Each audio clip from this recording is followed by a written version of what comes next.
I found out I was excluded from my own sister's wedding on a Tuesday afternoon, sitting in my Denver apartment with a cup of coffee growing cold between my hands. My mother called while I was reviewing quarterly reports for the pharmaceutical distribution company, where I worked as a supply chain analyst.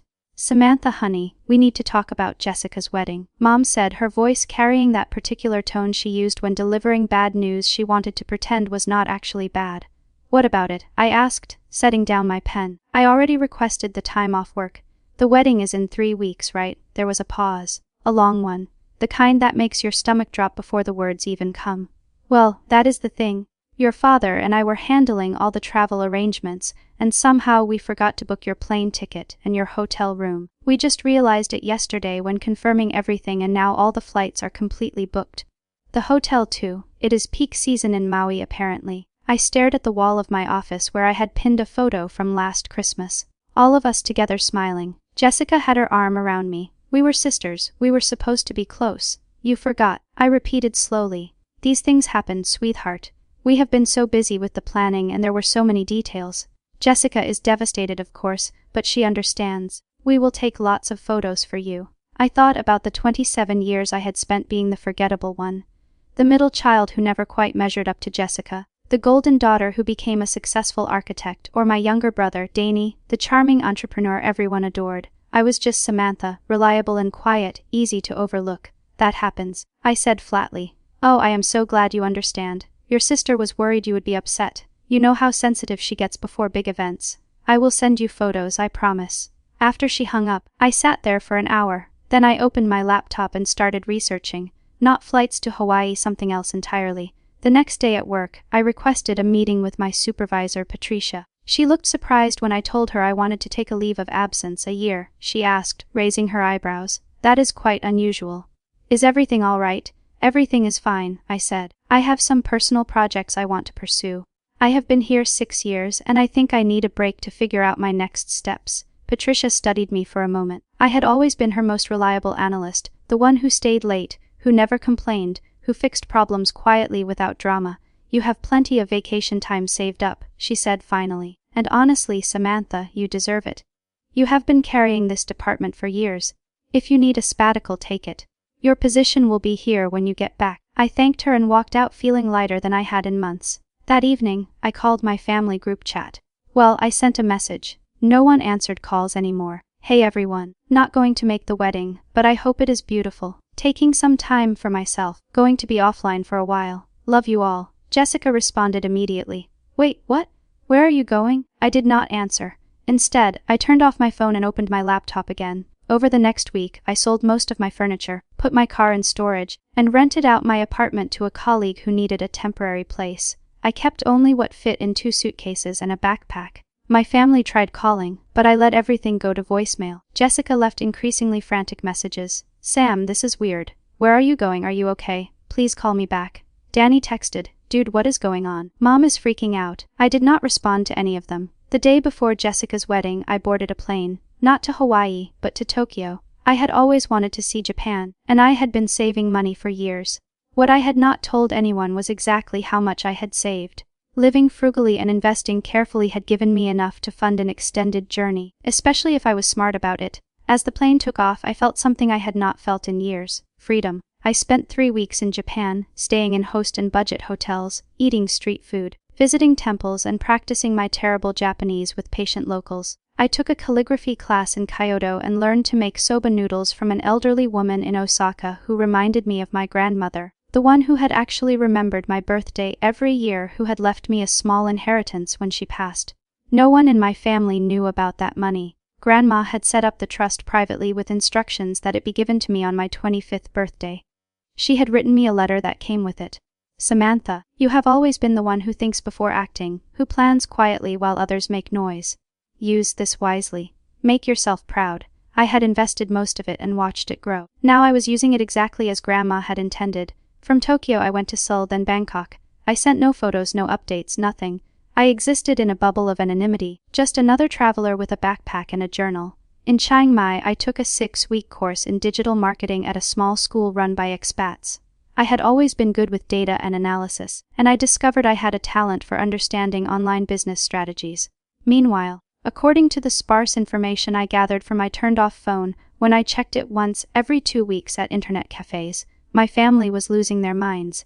Jessica's wedding had happened. Based on the single time I logged into social media from a borrowed tablet, it looked beautiful. White sand, sunset ceremony, elegant reception. She wore a stunning dress. Everyone looked happy in the photos. No one seemed to miss me at all in the pictures. But my inbox told a different story. 47 emails from my mother, 32 from Jessica, 20-some from Danny. Even my father, who never used email, had sent 3. Subject lines ranged from "Where are you?" to "Please call us," to "This is not funny anymore," to "We are worried sick." I read none of them. Not yet. In Vietnam, I met a woman named Helen who ran a small export business connecting Vietnamese artisans with international buyers. She was from Australia, had been traveling for 15 years, and had built her entire company from a laptop and a lot of determination.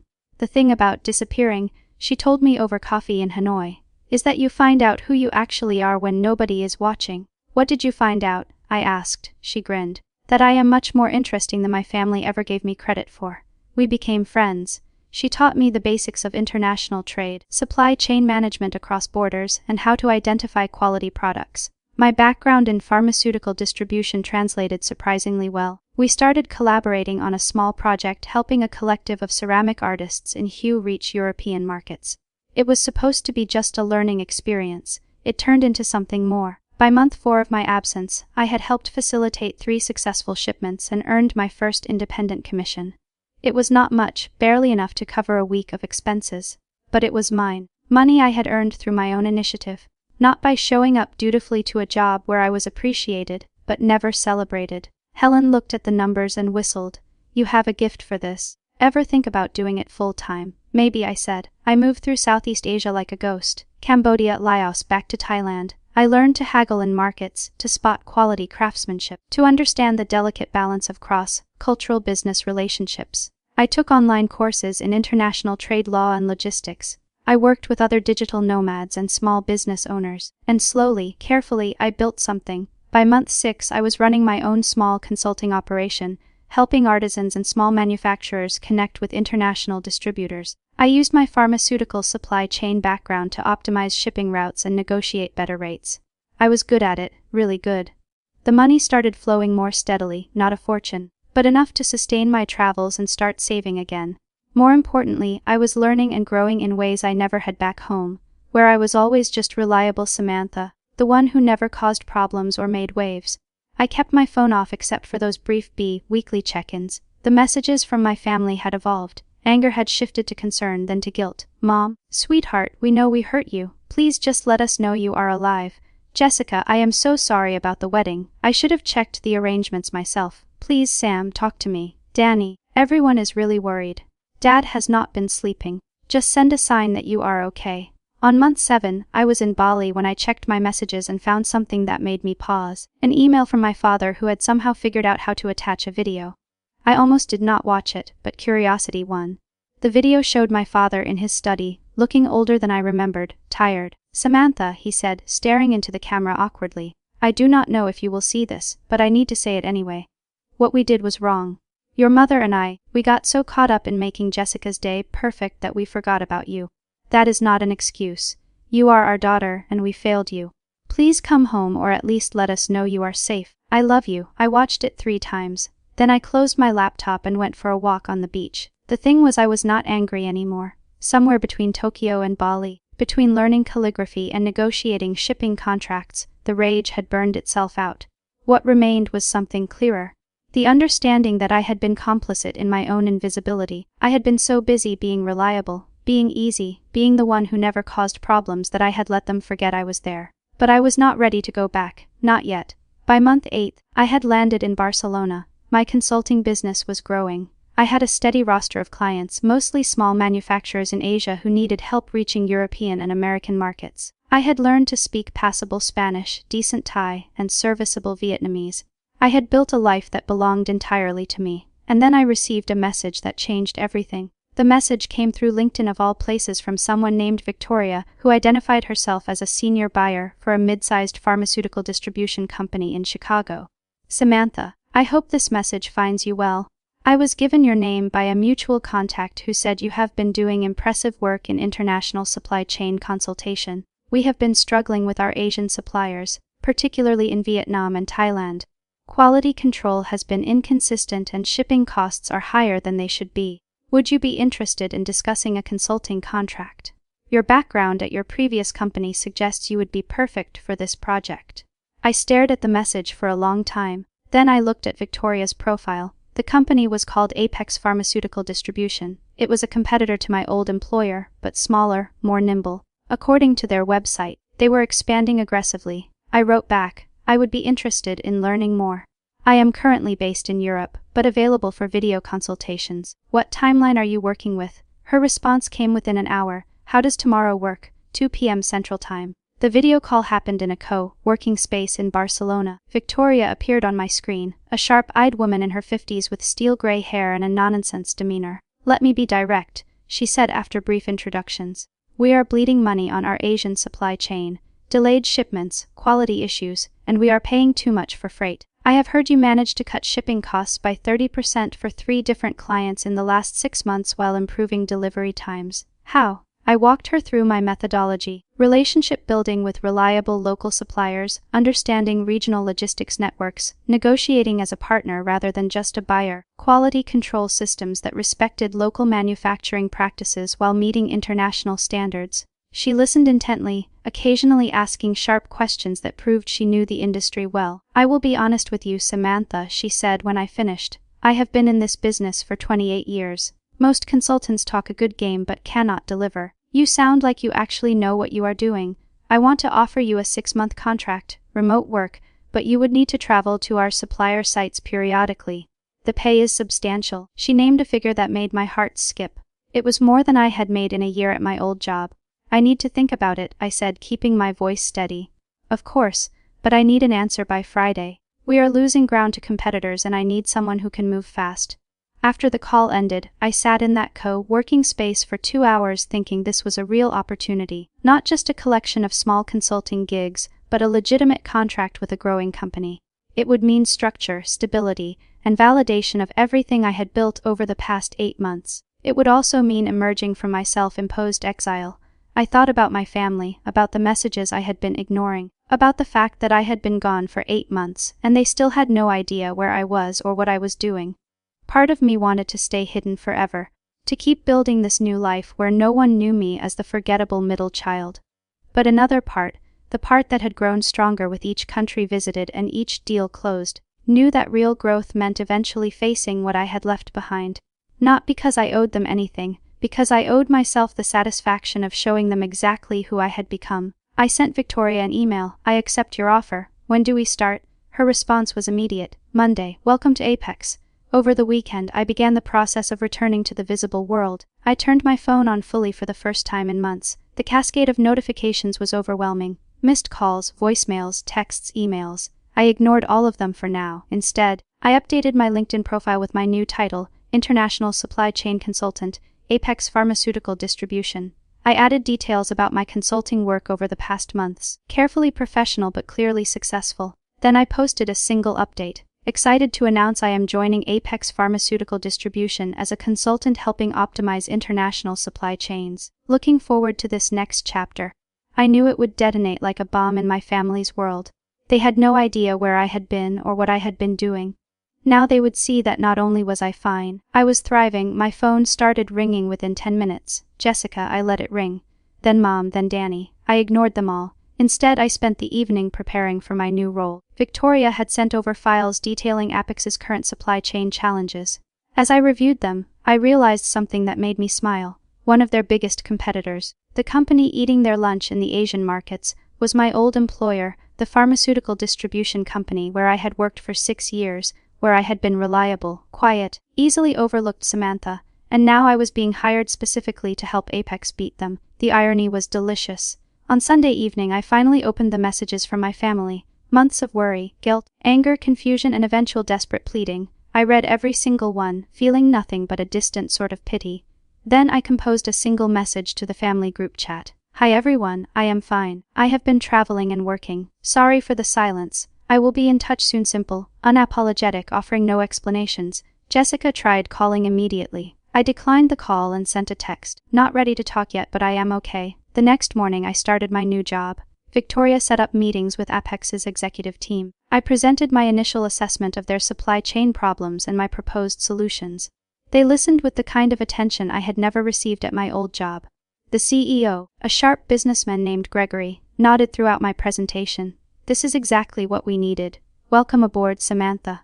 I think you are going to help us change the game." I smiled. That is the plan. My first major project for Apex took me back to Vietnam, where I had connections with manufacturers that my old company had repeatedly failed to cultivate properly. I flew from Barcelona to Ho Chi Minh City with a clear mandate: establish reliable partnerships with 3 key suppliers, and negotiate contracts that would give Apex a significant advantage. The trip was a success beyond even Victoria's expectations. Using the relationships I had built during my travels, I secured exclusive agreements with 2 suppliers who had previously worked with my former employer, but had grown frustrated with their rigid, impersonal approach. The third supplier was a new contact, a family-run operation producing high-quality pharmaceutical packaging that exceeded United States standards while costing 40% less than current alternatives. When I returned to Barcelona and presented the contracts in a video conference, Gregory actually stood up and applauded. "Samantha, in 3 weeks, you have accomplished what our previous consultant could not do in 6 months. These contracts alone will save us close to $2 million annually while improving quality. Outstanding work." Victoria smiled, something I had learned she did not do often. "I knew you were the right choice. The executive team wants to discuss expanding your role. Are you available for a call tomorrow?" That night, I finally called my family, not because I felt obligated but because I was ready. My mother answered on the first ring. "Samantha." "Oh my God, Samantha, is that really you?" "Hi, Mom. Where are you? What have you been doing? We have been so worried you cannot imagine." "I am in Barcelona," I said calmly. "I have been traveling and working. I am a consultant now, international supply chain management." There was a stunned silence. "You have been in Europe for how long?" "About 9 months total. Asia before that 9 months." Her voice climbed an octave. "You have been gone for 9 months, and you did not think to tell us where you were. You did not think to tell me I was not invited to Jessica's wedding until 3 weeks before," I said pleasantly. "I figured we were even." Another silence, this one longer and more uncomfortable. "Samantha, that is not fair. We apologized for that. It was a terrible mistake." "It was not a mistake, Mom. Mistakes are accidental. You had a list of people to book flights and hotels for, and my name was not on it. That was a choice." "Your sister has been devastated, has she?" I asked. Because when I looked at the wedding photos, everyone seemed pretty happy. No one looked like they were missing anything.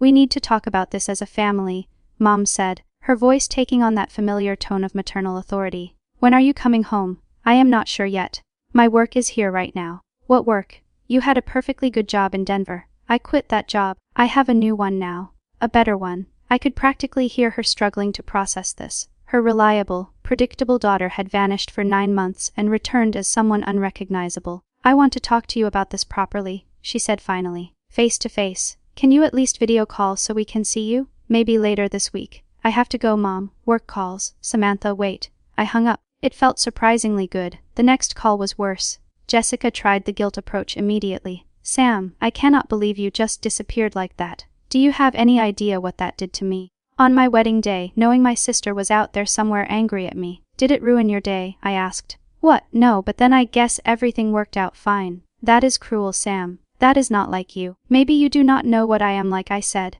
"Maybe nobody does. We grew up together. I am your sister. Sisters remember to invite each other to their weddings." Jessica was crying now. "It was not my fault. Mom and Dad were handling the travel. I trusted them to take care of it." "You trusted them to take care of everything except checking if your sister was actually invited. That says something, Jessica." "I am sorry. How many times do I have to say it?" "I am not angry anymore," I said honestly. "I am just done being invisible. You were never invisible to me. I am the boring one, remember? The one without the architecture career or the perfect wedding or the interesting life. Just reliable old Sam who you could forget about because she would always be there anyway." "That is not true." "Then tell me, Jessica, when was the last time you asked me about my life? About what I wanted, what I was doing, what mattered to me?" The silence stretched out. She could not answer because she could not remember because it had never happened. "I have to go," I said. "Congratulations on your marriage. I hope you're very happy." I hung up before she could respond. Danny tried a different approach. Anger. "What the hell, Sam? You just vanished for 9 months. Do you know how crazy that made everyone? Dad thought you might be dead. I sent a message saying I was fine." One message in 9 months. That is insane. Is it, or is it about as much attention as I usually get from this family? Oh, come on. You're not going to play the victim card here. You are the one who ghosted everyone. After being ghosted first, I pointed out. Seems fair. You are being childish. Maybe. Or maybe I am finally standing up for myself. Did you ever think of that? Standing up for yourself by running away to Europe, Barcelona specifically. And I did not run away. I left. There is a difference. Whatever. When are you coming back? I do not know. Why does everyone keep asking me that? Because you live here. You have a family here. I have a job in Barcelona and clients in Asia. This is where my life is now. Danny made an exasperated sound. You cannot just decide to live in Spain, Sam. That is not how life works. Actually, it is exactly how life works when you are an adult with money and skills. You go where you want. You do what you want. You stop waiting for permission from people who barely notice you exist. That is not fair. You want to talk about fair? Let me ask you something, Danny. When was my birthday? Silence. You do not know. Do you? Of course I know. What day, Danny? More silence. It was 3 months ago. Not one of you remembered. Not Mom, not Dad, not Jessica, and definitely not you. I turned 28 years old in Bangkok, completely alone, and my family did not even notice, so forgive me if I am not rushing back to Denver for a reunion. After those calls, I muted the family group chat and focused on my work. Victoria had been serious about expanding my role. Within 2 weeks, I was officially promoted to senior consultant with a significant raise in equity options in Apex. My territory now included not just Southeast Asia, but also Eastern Europe, where Apex wanted to establish new supplier relationships. I moved from Barcelona to Prague, a city I had never visited, but immediately fell in love with. The architecture, the history, the culture. It felt like a place where I could finally put down temporary roots while maintaining the flexibility my work required. My consulting work was thriving. I had developed a reputation in the industry as someone who could navigate complex international partnerships and solve supply chain problems that others found impossible. Offers started coming in from other companies, but I stayed loyal to Apex. They had taken a chance on me when I was still building my credibility, and Victoria had become something of a mentor. Meanwhile, my family's messages had evolved from guilt-tripping to attempted manipulation. Mom sent long emails about how Dad's health was suffering from the stress of my absence. Jessica forwarded articles about the importance of family forgiveness. Danny tried the buddy approach, sending memes and jokes as if nothing had happened, slowly trying to normalize communication. I responded occasionally, brief messages confirming I was alive and well, nothing more. Then, 6 weeks into my Prague residency, I got a call from Victoria that changed everything. Samantha, we need to talk about something sensitive, she said. I am sending you an encrypted file. Look at it and call me back.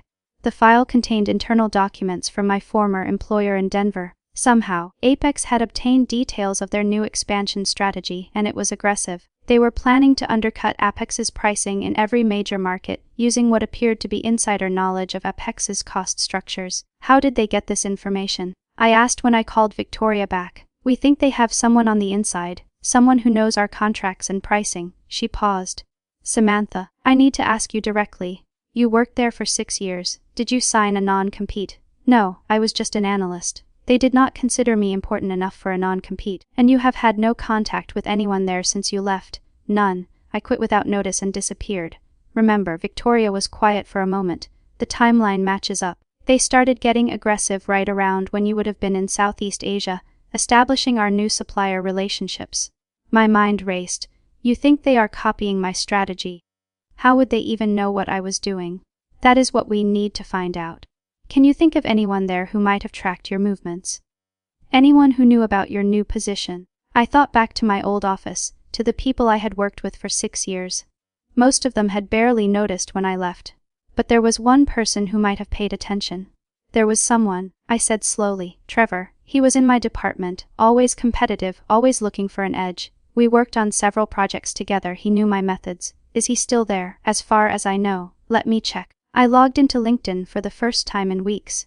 Trevor's profile showed he was still at my former employer, but he had been promoted.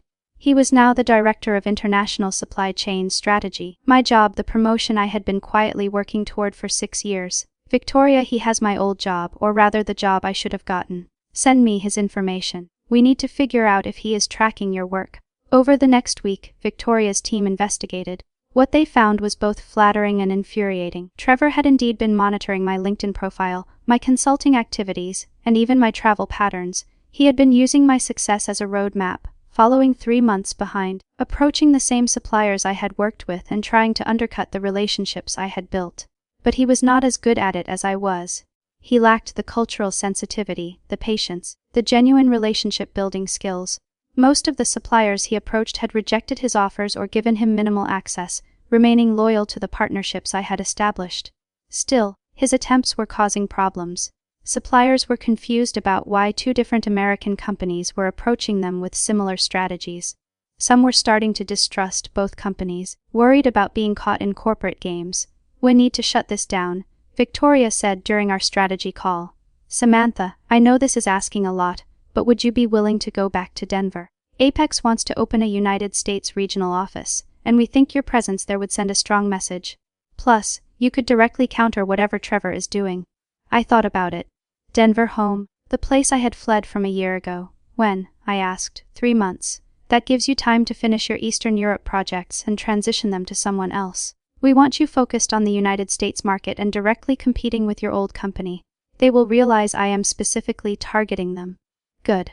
Let them realize it. You are better at this than anyone they have, and it is time they knew it." After the call, I sat in my Prague apartment, looking out over the city lights. A year ago I had been invisible, forgotten, left behind. Now I was being asked to return as a strategic weapon. The irony was almost too perfect. I called my mother. It was time. "Mom, I'm coming back to Denver." The sound she made was somewhere between a gasp and a sob. "Really? Oh, Samantha, I'm so glad. When?" 3 months for work. Apex is opening a regional office there and I will be running it. "You will be running an office, but I thought you were just consulting." I am being promoted to regional director. It is a significant position. I did not know you were doing so well. "You did not ask." There was a pause. "You are right, I did not. I am sorry for that, sweetheart. Truly, I know." And surprisingly I did believe her. "But I am not coming back to be the old Samantha. That person does not exist anymore.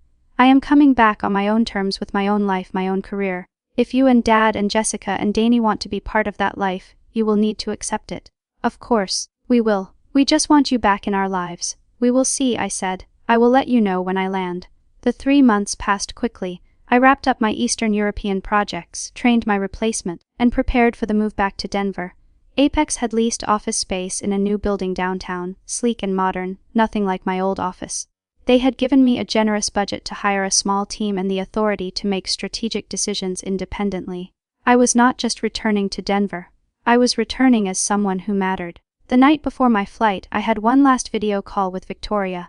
"Samantha, I want you to know something," she said. "When I first reached out to you a year ago, I was taking a risk. You had no official consulting experience, just some projects you had cobbled together while traveling, but something told me you were special. You proved me right beyond my wildest expectations. Thank you. That means a lot. This new position, it is not just about competing with your old employer. We are betting on you to build something significant. Apex wants to dominate the pharmaceutical distribution market in the United States within 5 years. You are going to help us do that." "No pressure then," I said with a smile. She laughed. "You thrive under pressure, that is why we hired you. One more thing though, your old employer knows you are coming. Word has gotten out. Expect them to react. Let them react." I am ready. I landed in Denver on a crisp October afternoon, exactly 1 year and 1 month after I had left. The city looked the same, but I felt completely different. I checked into a hotel. Apex was paying for temporary housing until I found an apartment and spent the evening unpacking and preparing for my first day at the new office. I did not contact my family yet. That could wait. The Apex regional office was on the 14th floor of a building in the Lodo district. Florida ceiling windows offered views of the mountains. My office had my name on the door, Samantha, Regional Director. I stood in the doorway for a moment, taking it in. A year ago, I had been an analyst in a cubicle, easily forgotten. Now, I had an office with my name on it and a team to build. My first hire was critical. I needed someone who understood the local market, but was not tied to any of the existing players. I spent 2 weeks interviewing candidates and I found her. Patricia, not my old supervisor, different Patricia. This Patricia was a former operations manager at a medical device company. Sharp and ambitious, exactly what I needed. "I will be honest," she said during her interview. "I know who you are. I know you used to work at the company we are competing against. That makes this interesting." "Interesting? How?" I asked. "Because everyone in the industry is talking about you. the analyst who disappeared and came back as a consultant who built a reputation in Asia faster than anyone thought possible, and who is now being positioned to take on her former employer. It is a great story. It is not a story, it is my life. Even better, Patricia said with a grin. I want to be part of it.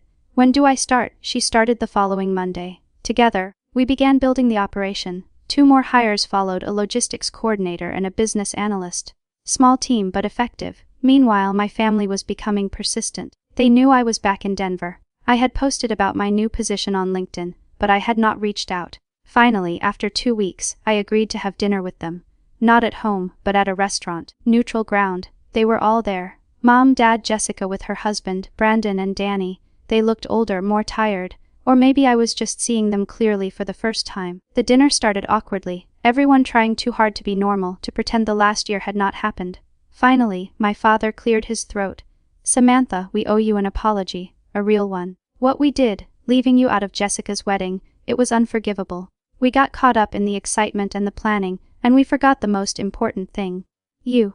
We did not forget her, Mom interjected. We forgot her, Dad said firmly. Let us be honest. Samantha has always been the easy child, the one who did not need attention, who did not demand the spotlight, and we took advantage of that. We let her slip into the background because it was convenient. Jessica was crying quietly. Danny stared at his plate. I am sorry, Dad continued. You deserved better from us. You deserve better from us. If you will give us a chance, we want to do better. I looked at each of them. My family, the people who had shaped me, forgotten me, and inadvertently pushed me toward becoming someone stronger. I appreciate that, I said carefully. But I need you to understand something. I am not the same person who left. I do not need your approval anymore. I do not need to be included in family events to feel valued. I have built a life that matters to me, with or without you in it. We understand, Mom said quickly. We just want to be in your life, whatever that looks like. Then you need to accept that my life is here in Denver, but also in Prague and Bangkok, and wherever my work takes me. You need to accept that I am successful and independent. You need to stop treating me like reliable, boring Samantha who exists to make everyone else comfortable.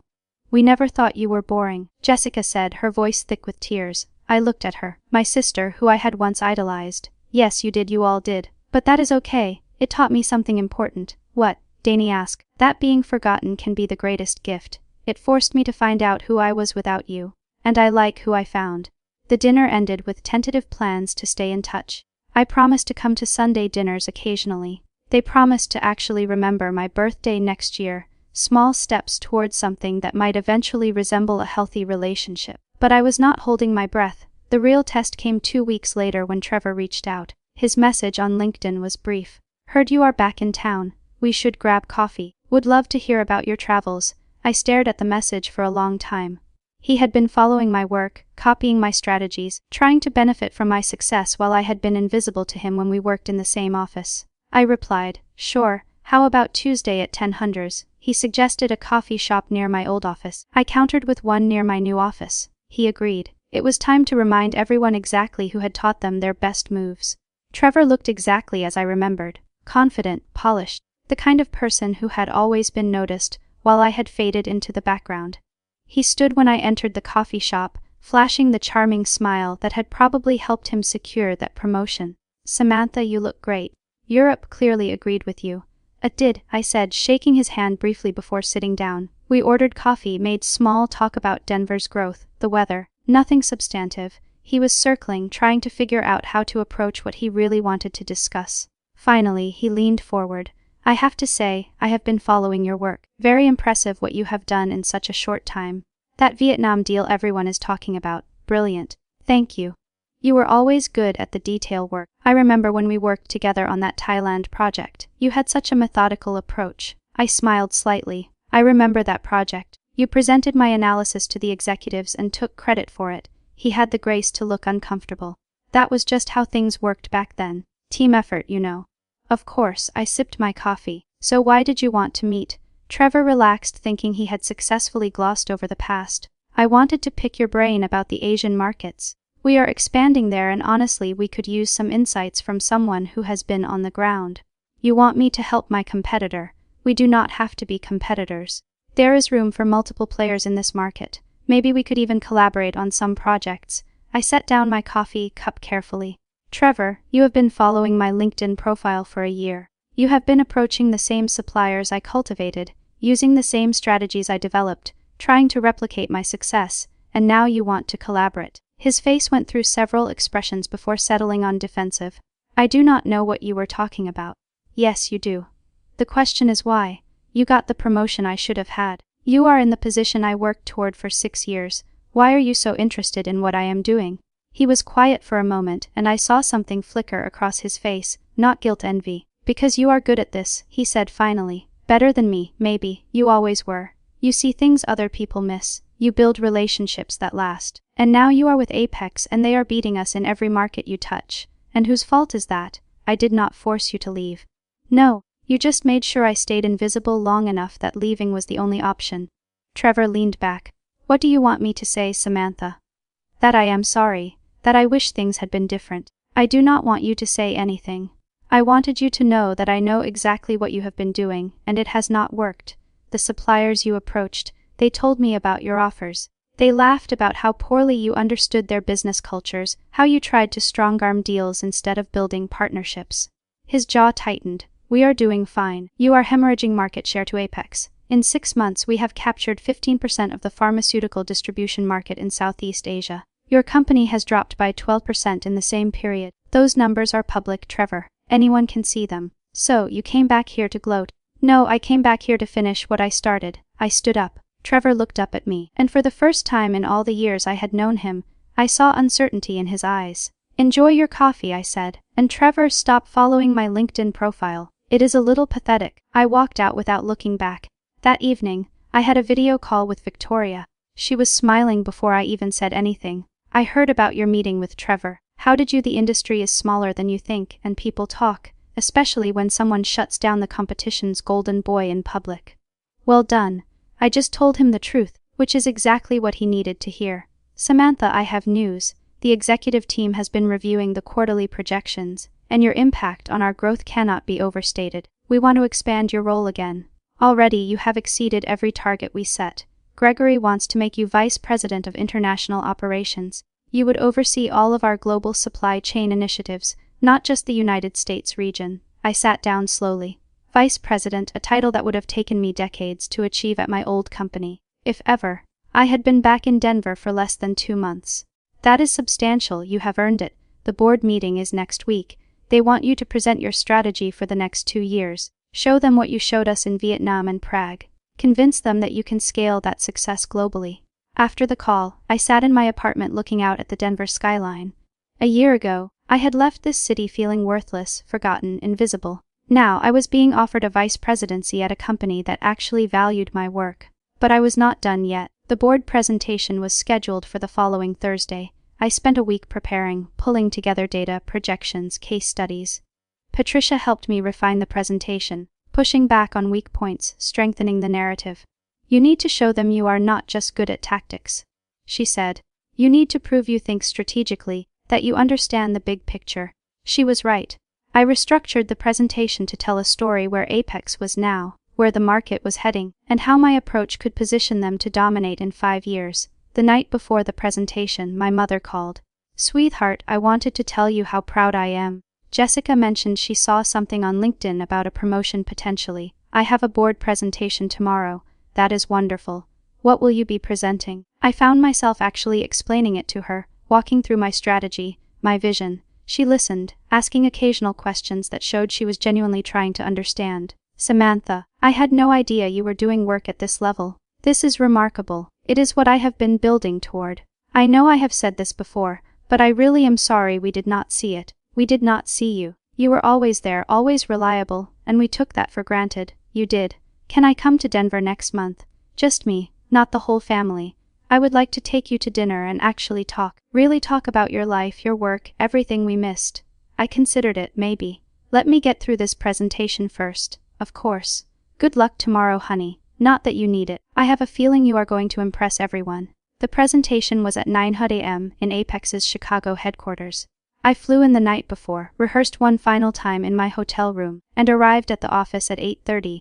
Gregory greeted me personally. Nervous, focused, I said. Good answer. The board is tough, but fair. Show them what you have shown us and you will be fine. The boardroom was intimidating. Long table, leather chairs, 7 board members, plus Gregory and Victoria. They looked at me with expressions ranging from curious to skeptical. I was young for a vice president position. I had been with the company less than a year. I understood their doubts. I began with the Vietnam case study, walking them through how I had identified the opportunity, built the relationships, and secured contracts that were now saving Apex millions annually. Then I moved to Prague to the Eastern European partnerships that were opening new markets. "This is impressive work," one board member said, "but it is one thing to succeed in specific projects. Can you scale this approach across all international operations?" I advanced to my next slide, a global map showing target markets, potential partners I had already identified, and projected growth rates for each region. "Yes," I said simply, "here is how." I spent the next 30 minutes detailing my strategy, identifying underserved markets, building local partnerships rather than imposing corporate mandates, respecting cultural differences while maintaining quality standards, creating a network of consultants and regional managers who understood both local contexts and global logistics. "The key," I said, "is recognizing that international supply chain management is not about controlling everything centrally.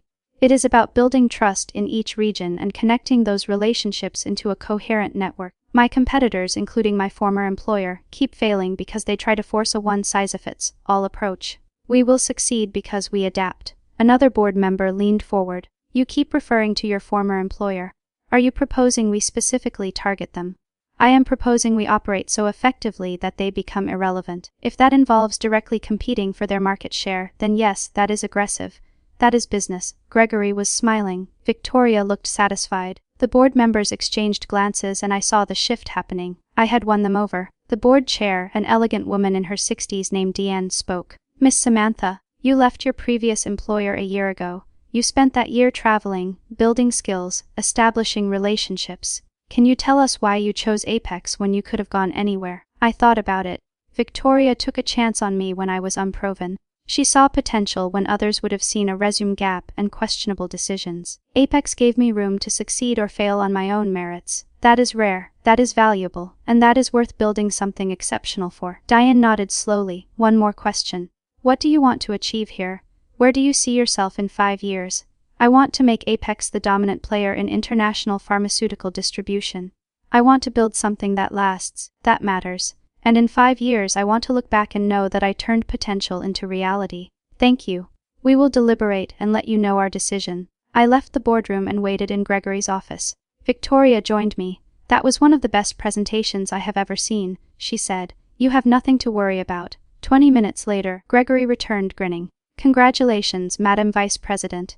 You start immediately." The promotion was announced company-wide that afternoon. My LinkedIn profile updated automatically within hours. Messages poured in. Congratulations from colleagues, connection requests from competitors, and one particularly interesting message from my old company's CEO. "Samantha, congratulations on your new role. I wish we had recognized your talents when you were with us. If you are ever interested in discussing opportunities, my door is open." I did not respond. There was nothing to say. They had their chance. Over the next 3 months, I built my team and implemented my strategy. Patricia transferred to Chicago to serve as my director of operations. We hired regional managers for Asia, Europe, and Latin America. I traveled constantly, visiting suppliers, negotiating contracts, building the network I had envisioned. And slowly, methodically, we dismantled my former employer's competitive advantages. Every supplier they had taken for granted, we courted. Every market they had ignored, we entered. Every relationship they had damaged through arrogance, we repaired. It was not about revenge anymore. It was about doing the work better than anyone else. The results spoke for themselves. Within 6 months of my promotion, Apex had captured 28% of the international pharmaceutical distribution market. My former employer had dropped to 18%. Their stock price declined. Their board fired their CEO and Trevor lost his job. I learned about it through LinkedIn, where his profile quietly changed to seeking new opportunities. Part of me felt satisfied. A larger part felt nothing at all. He was no longer relevant to my story. My family had slowly worked their way back into my life. Sunday dinners became a regular occurrence, though I maintained clear boundaries. I shared details about my work when I wanted to, deflected when I did not. They were learning to see me as I actually was, not as they had assumed. Jessica and I had coffee one afternoon, just the two of us.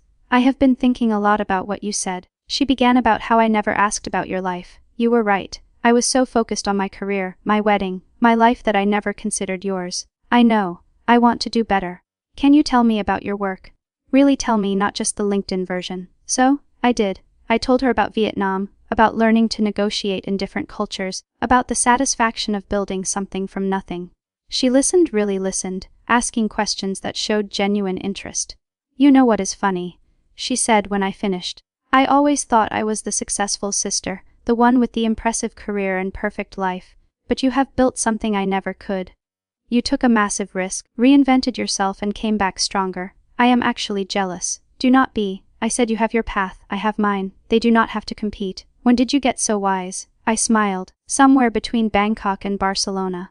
A year and a half after I had disappeared from my family's life, I stood in Apex's Chicago headquarters looking at the quarterly projections. We had just closed the biggest deal in company history, an exclusive partnership with a manufacturing consortium in India that would supply 30% of the United States pharmaceutical market. Gregory called me into his office. Samantha, the board wants to offer you a seat. You would be the youngest board member in Apex's history. I accepted. That evening, I took myself to dinner at a nice restaurant. No family, no colleagues, just me. I ordered wine, a perfect steak and dessert. I sat there savoring every bite, thinking about the journey that had brought me here. 2 years ago I had been invisible, forgotten, left behind. Today, I was a board member of a major pharmaceutical distribution company, overseeing international operations across 4 continents, earning more money than I had ever imagined possible. But more than that, I had become someone I respected, someone who did not wait for permission or validation, someone who built her own path when the old one disappeared. My phone buzzed. A message from my mother. Saw the news about the board appointment. So proud of you, sweetheart. Sunday dinner to celebrate. I smiled and typed back. Maybe I have a flight to Singapore on Monday. Let me check my schedule. Because that was my life now. International flights, board meetings, strategic decisions that affected thousands of people, and a family that had finally learned I was worth remembering. In the months that followed, the consequences for those who had overlooked me became painfully clear. Trevor never recovered his career momentum, taking a junior position at a much smaller firm where he remained stuck for years, always wondering what could have been. My former employer continued to hemorrhage market share, eventually being acquired by a competitor at a fraction of their former valuation. The executive team that had passed me over for promotions found themselves explaining to shareholders how they had lost the industry's most valuable strategist. Jessica's perfect life revealed cracks. Her marriage struggled under the weight of her husband's failed business venture, and she often called me for advice, finally seeing me as someone worth consulting. My parents, humbled by how close they had come to losing me entirely, made genuine efforts to understand my life, though they would never fully comprehend the depth of what their neglect had cost me. As I sit in my Chicago office now, watching planes take off toward destinations I will visit next week, I realize that the greatest revenge was not their downfall, but my rise. They forgot me, and in that forgetting, they freed me to become extraordinary.